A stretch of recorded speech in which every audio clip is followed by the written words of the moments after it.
बहन का फोन आया है कि इतने साल बाद परदेश से आया है और मेरे बच्चे के हाथ पर 100 रुपल्ली रख कर गया है। मेरे हाथ में किसकी कहानी है नहीं पता, लेकिन जिसकी भी कहानी है ना, दिल रोने लगा ये सुनकर। परदेसी की कहानी है। 10 साल हो गए थे परदेश में काम करते हुए। पहला साल कर्ज उतारने में और दूसरा तीसरा साल बहन की शादियों की भेंट चढ़ गया। चौथे साल कुछ करके आने का सोचा तो पापा की तबीयत खराब हो गई, नहीं आ पाया। यहां तक कि पापा दुनिया छोड़कर चले गए तब भी नहीं आ पाया। बूढ़ी माँ घर में अकेली थी। आने का सोचा लेकिन कोई बचत नहीं थी, तो फिर परदेश से हिम्मत नहीं हुई कि इतने साल परदेश में रहकर खाली हाथ कैसे जाऊं। लेकिन माँ की जिद और बहनों ने कहा कि भाई आ जाओ, हमें कुछ नहीं चाहिए, बस आ जाओ कहा तो हिम्मत बढ़ी। कुछ उधार लिया, कुछ पास था जिससे टिकट करवाया और वापस ये सोचकर आ गया कि अब कोई बड़ी जिम्मेदारी तो है नहीं, यहीं पे कुछ कर लेंगे। आने के दूसरे दिन बहन से मिलने गया। बहन बच्चों वाली हो चुकी थी। आते वक्त भांजे के हाथ पर 100 रुपए रखकर वापस हुआ।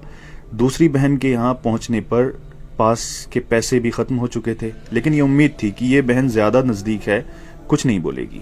वहां से वापसी पर भांजे के हाथ पर कुछ नहीं रखा और जब घर पहुंचा तो मां ने बताया कि एक बहन का फोन आया है।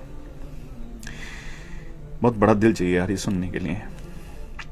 एक बहन का फोन आया है कि इतने साल बाद परदेश से आया है और मेरे बच्चे के हाथ पर 100 रुपल्ली रख कर गया है। इतना तो हम फकीरों को दे देते हैं। दूसरी बोली, मेरे बच्चों के हाथ पर 10 रुपल्ली भी रख कर नहीं गया, ससुराल में मेरी नाक कटा दी। ये सब सुनकर मैं सुन्न रह गया और अब अपनी 10 साल की कमाइयों का हिसाब लगा रहा था। अरे यार, अगर पुराना घर छोड़कर नए घर में भी चले जाओ ना तो ख्वाब हमेशा पुराने घरों के आते हैं। और एक परदेसी तो अपना सब कुछ छोड़कर चला जाता है अपनों के लिए, अपनों को बसाने के लिए।